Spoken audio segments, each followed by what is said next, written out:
many of you feel like I've been posting videos for a long time, but they just aren't working? Whether it's a vertical video, whether it's a YouTube video, maybe you haven't started posting videos yet. This is the guide you need in order to do it successfully. Y'all ready for this? Nobody cares. Attention is the most valuable currency in the digital age.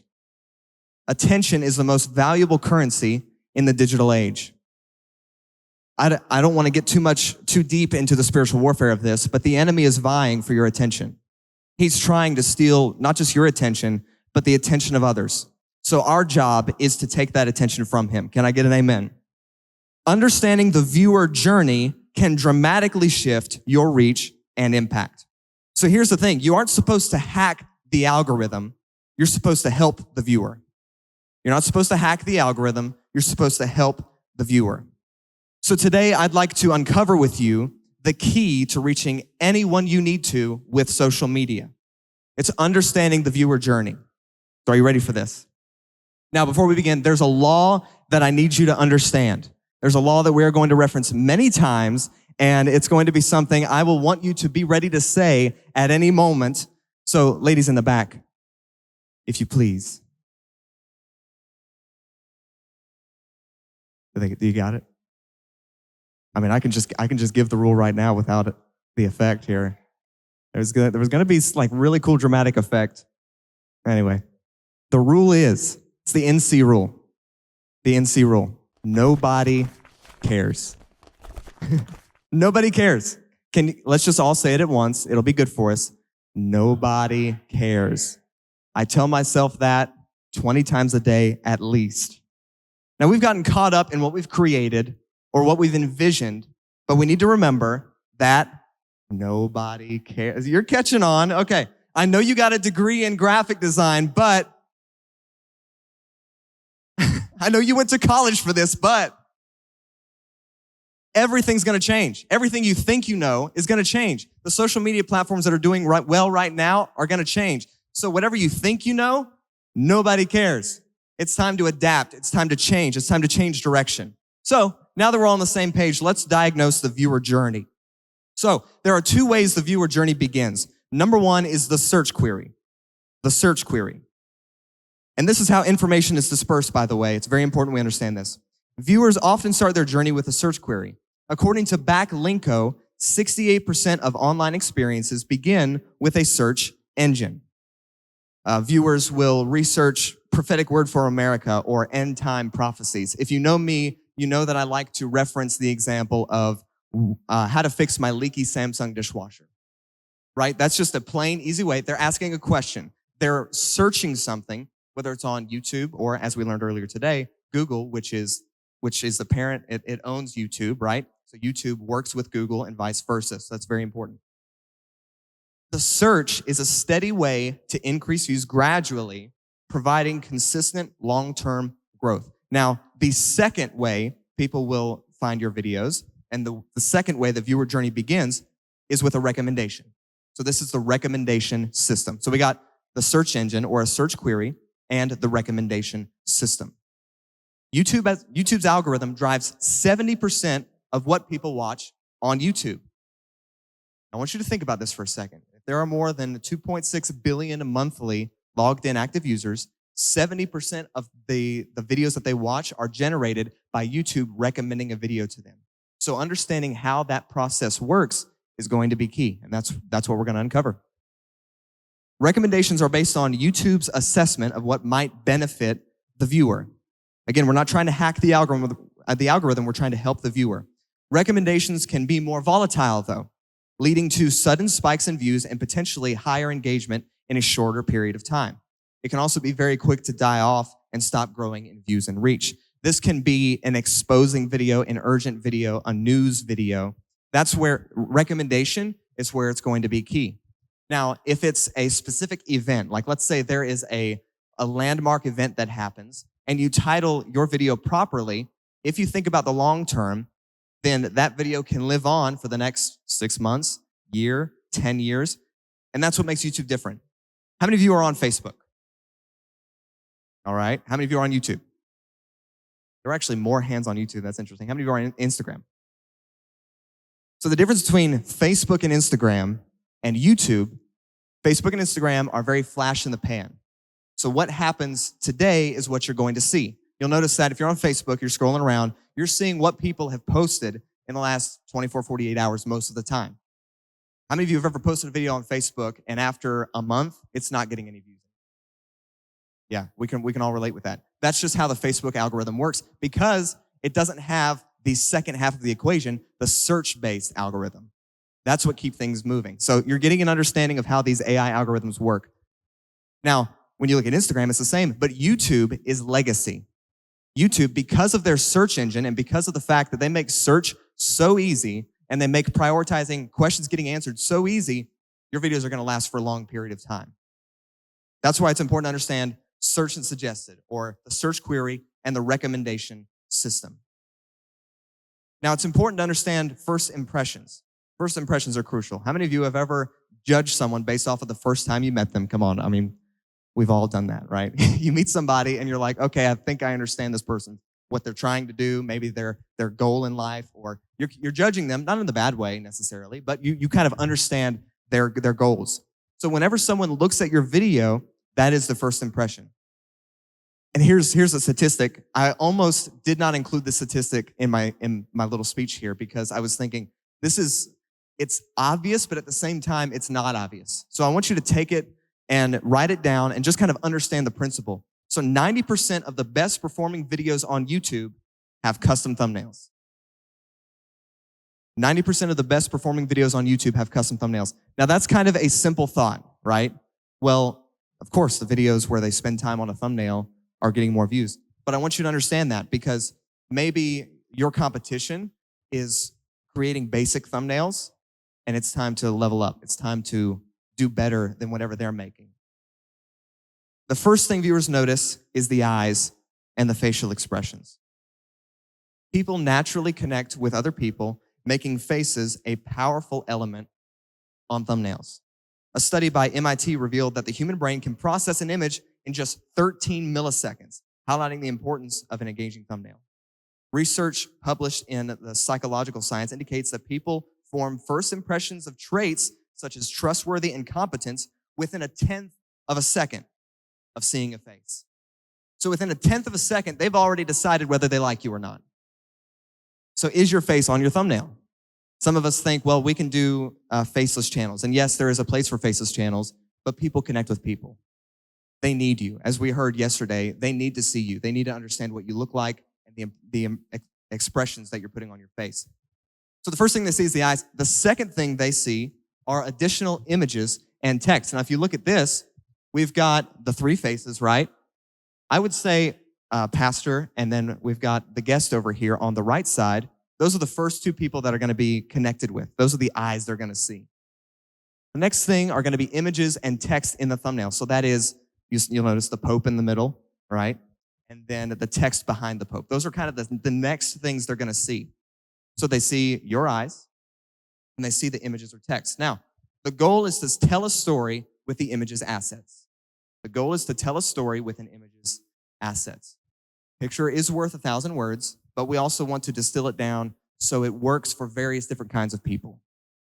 So we want text. We want additional pictures that add to rather than take away. Here are a couple text tips. Number one, you can be pithy. You're like, I don't even know what that word means. I learned this from my dad. He's got a large vocabulary. So be pithy. Pithy, controversial. Controversial is always good.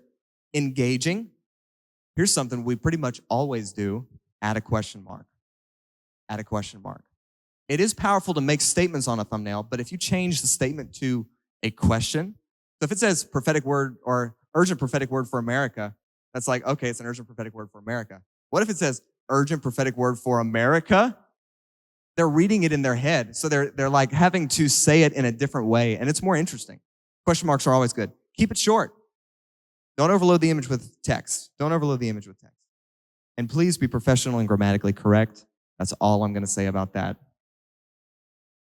All right, what was the first thing? Does anybody remember the first thing someone sees when they look at your thumbnail? The eyes. Let's go. This is awesome. What's the second thing they see when you look? Facial expression, images, text. Yes. Now, the third thing is going to be the timestamp. The timestamp. Now, we're going to talk more about competition here in a minute. I've heard some people reference it, and talk about it, but we're going to go a little bit deeper into how I analyze competition. And many of you in this room are competition, by the way. So I'm going to talk about how I view your channels. It's going to be great. So viewers, notice the timestamp next. The length should be as long as you need to be, but as short as possible. So sometimes people are like, how long should my videos be?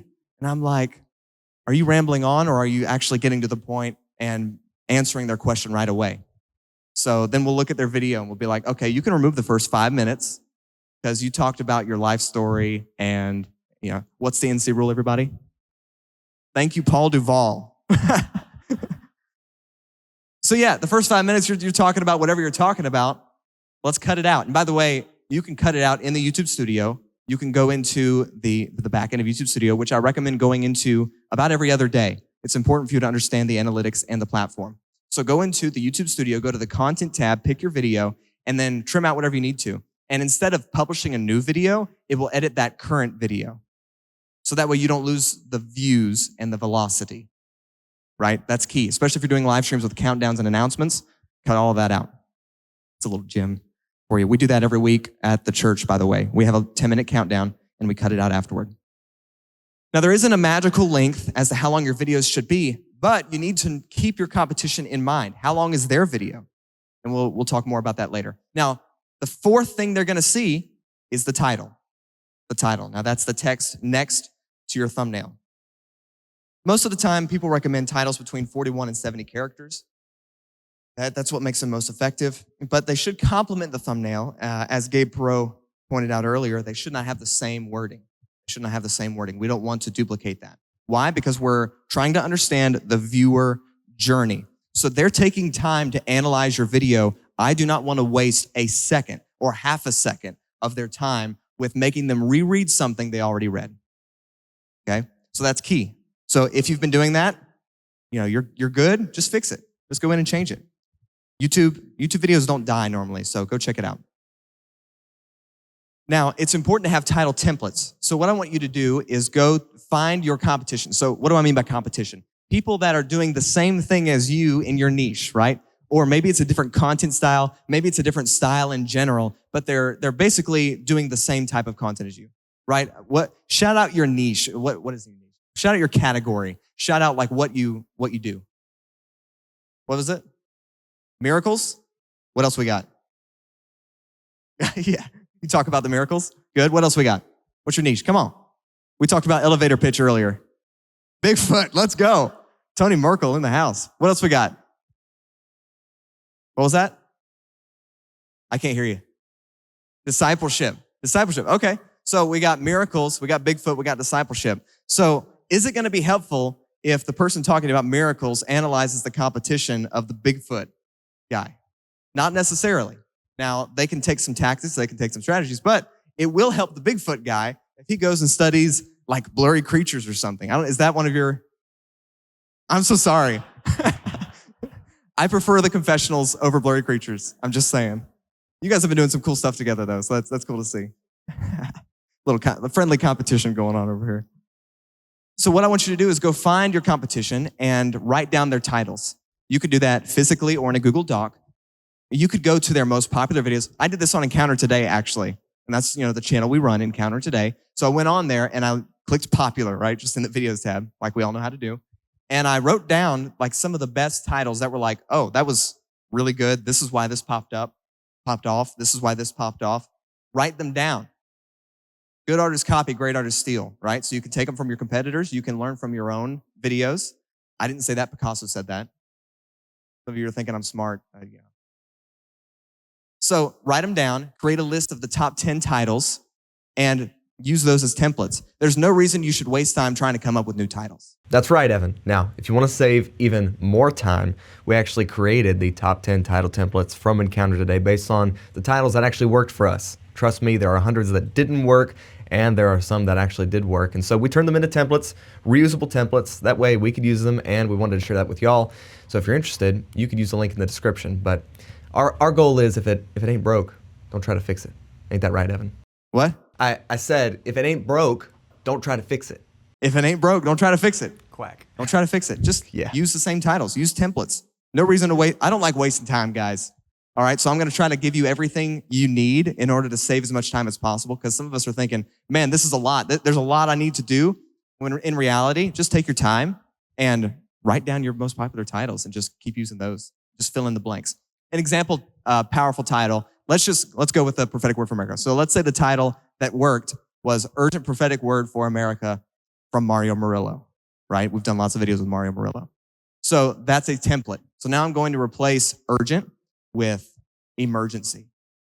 I'm going to replace Mario Murillo with whoever our current guest is at the time, or maybe a character in history. And then I'm going to make sure the thumbnail potentially matches that. So then you can take the words, you can say, okay, this adjective can now change to this adjective, right? This one, these end time prophecies were just fulfilled. Joseph Morris interview. So let's say you replace end time prophecies with another subject. Or let's say maybe it's not end times, maybe it's these prophecies about America were just fulfilled, right? So you can fill it in and change it up based on the topic. All right, so number 4 was the title. Who remembers the first one? The eyes. Who remembers the second one? Facial expressions, the text and the images, right? The third one, who knows the third one? Timestamp, y'all are good. And then the fourth one? Let's go. All right, now the 5th is going to be your competitors. I don't know if we have another image of potentially the YouTube search or other videos that are next to another video. If we do, that's great. If not, it's fine. But what they're going to do is when they search for something, let's say they search for end time prophecies, right? We're just sticking in I like end time stuff. Okay. I'm my father's son, I guess. So let's say they look up end time prophecies. Your video shows up and 3 others do as well. Let's say they're on their phone. They see about 4 or 5 videos. So now your video is vying for someone's attention. Let's say the other person doesn't have a good message they're sharing and your video needs to win. Or maybe they are great. Maybe they got great content, but they're going after a different demographic. You need to try to make your video stand out. So I'm going to do research. I'm going to go up and look up end time prophecy. There's no reason you can't do this beforehand and reverse engineer it. So look up end time prophecies and see, okay, this person has been ranked for 5 years. They have 300,000 views. It's pretty wild. So that's a possibility, right? You can look at that and say, okay, they made this thumbnail. It looks kind of old, but they used blue and yellow. Let's get deep. Let's talk about the colors. They use blue and yellow in their thumbnail. Their title starts with this adjective. So what if I change my thumbnail to red and black? Okay, we're thinking about contrasting colors. And change the first word of the title, or maybe even go with the same first word of the title. So now you can start thinking about, okay, how can I outrank them? This is where healthy, is that like a healthy competition when it comes to trying to rank in the YouTube search? You want to try to beat them. And that creates velocity for other people too, by the way, because someone when they look at the videos are going to pick their favorite, but your job is to make yours stand out more. You can also use tools like vidIQ or TubeBuddy to analyze your competitors' videos. I do that with Joseph Z's team all the time. We totally steal your titles and stuff. So he gave me permission. It's okay. Now the viewer is comparing your videos to others. They are judging a book by its cover. Don't get it wrong. Nobody lives by that on YouTube, okay? They are judging your book by your thumbnail, okay? So you need to analyze your competition, reverse engineer their success to ensure your video stands out. Make sure when they see your video, yours is the one they want to click on, not the other one. And that requires being honest with yourself and remembering the NC rule. Hey, okay, we're getting better. That wasn't just Paul that time. It was good.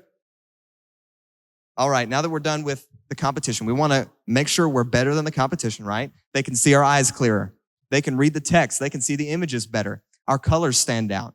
Everything stands. The title stands out. It's a different adjective. It's using a different phrase. Instead of using an exclamation point or a period, it's using a question mark. We're differentiating ourselves from the competition.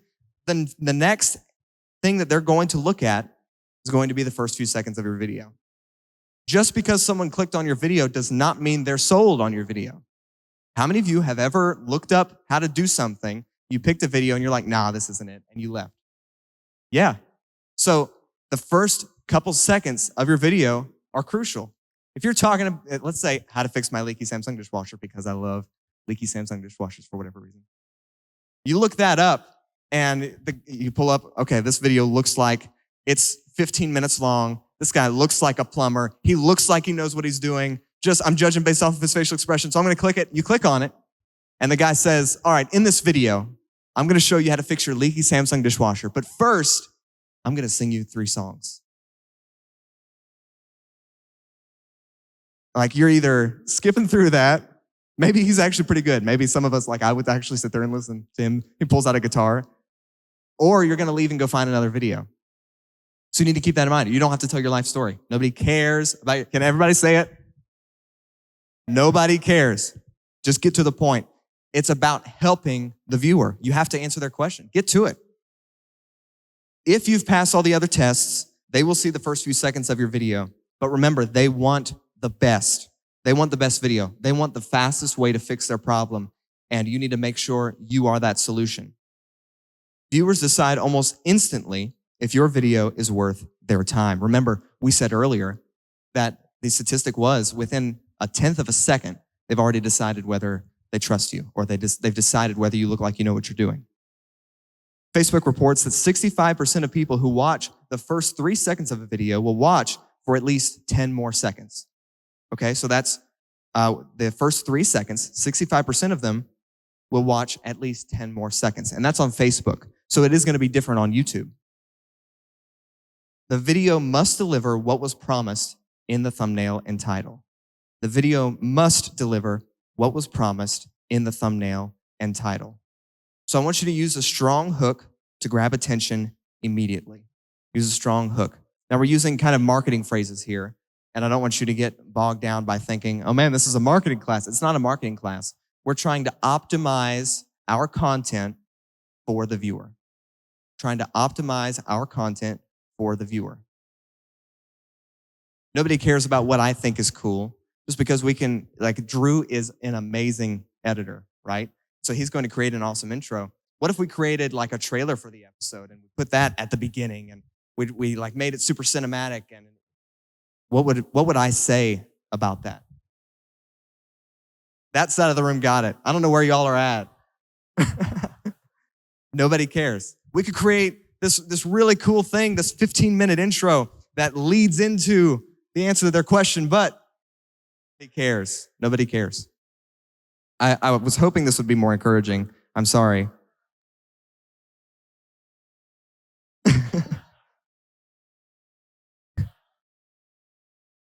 Yeah, I deserve that one.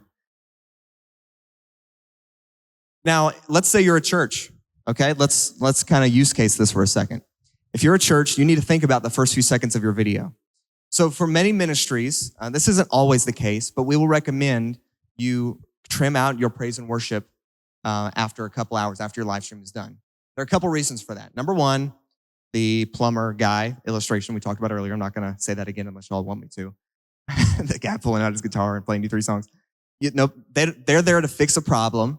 The music can sometimes be in the way. Now, if you look at some ministries, their music, like I'm going to Fresh Start's church page because their music is going to be insane, right? Like I'm going there to get militant and to worship, and then it goes right into the message, and the message ties in perfect. Like everything is one. So, but you know that's Fresh Start, right? We're talking about Fresh Start. If that's not you, again, you have to be honest with yourself. Maybe your online mix isn't that good, so it's not providing that great value to the viewer to have the music in there. Maybe it's copywritten and you're getting strikes and your channel could go down, right? Just because you have the CCLI license doesn't mean you're safe. I'm sorry, I don't know why people think I have the license in the description. That doesn't make it okay. All right, they're gonna find a way to demonetize your channel, demonetize your video. So think about that. Think about the first few seconds. You want to have a tight angle. I highly recommend churches invest in a tight angle lens. So maybe that's a 70 to 200. Like in this room, actually these guys I think are using 70 to 200 millimeter. Is that right? You're using a 70 to 200? Yep, we got a thumbs up. 70 to 200 millimeter lens. You're looking at the shot. That's about as tight as you need to get right there. It's also going to look good. It's got a shallow depth of field. What does that mean? Blurry background. See how the text is a little blurry behind me? It's a real-time illustration, y'all. It's good. That's a 70 to 200. It's also great for photography. So let's say you have a Sony camera with a 70 to 200 millimeter lens. You can use that to take some good pictures. Get some good pictures of your pastor for thumbnails, right? Maybe immediately after a service, or maybe the pastor's greeting, right? And then a couple minutes later, everyone understands that you're going to go take pictures with the pastor and go ahead and get thumbnail shots. We always do it beforehand because live streams are powerful, and maybe we'll get to that here in a minute. So that's a church use case. Make sure the first few seconds of your video are valuable. Make sure it's immediately answering the question. If you look at Encounter Today, you go to our live tab, you'll see our live streams, right? Go look at our church services. And some of you are going to stay for the Saturday night church service, which is going to be insane, by the way. How many of you are ready for that? It's going to be wild. That's a miracle story, that building that God gave us. So we're excited. We're going to be doing that in Midland here Saturday night. You don't have to be there, but it's going to be off the chain. So you can watch the live stream and you can go on and say, okay, they have a 10-minute countdown. They have some praise and worship, altar call. Listen, some people are like, okay, we have to have a countdown to this moment in order for the live stream to go on, and the pastor has to stop everything at that moment so that way the live stream can happen without getting a copyright hit. And that's not the case. We let whatever happen, and then afterward, we trim out the fluff. We trim up to his intro, right? So pastor, my dad, he's thinking about that intro. So maybe he's just flowing in the spirit, right? They're talking about whatever they're talking about. They're praying for people, worshiping. It's a powerful moment. And then whenever he's ready and he gets the okay from the Holy Spirit, he's like, okay, we're gonna get started now. So you'll see him stop. He may look down. This is what I'm used to looking at, y'all. So y'all are getting behind the scenes. I'm watching for this moment in the back, by the way. So he'll look up at the camera and he'll wait a second and he'll say his intro. So it'll be, tonight we are going to talk about an urgent prophetic word for America.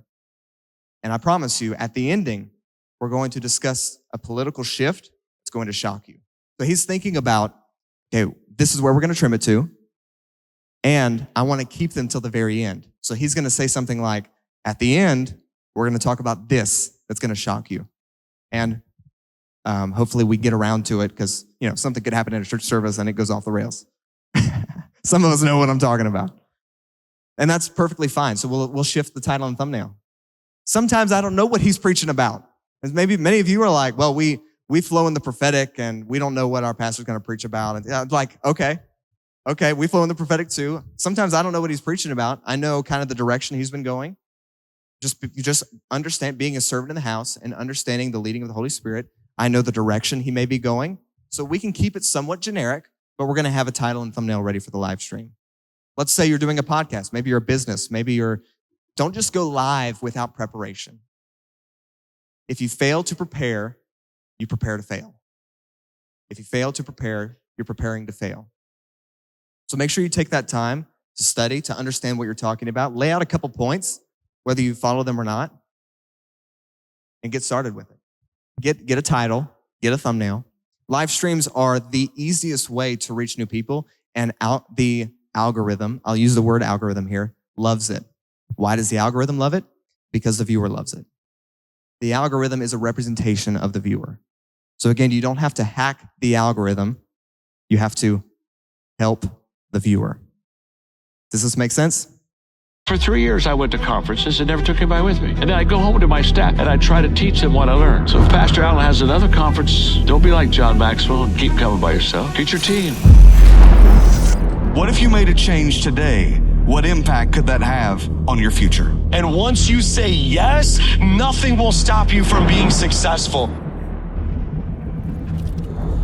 In the kingdom of God, we do not determine success by the metrics. We determine success by whether or not we obeyed God.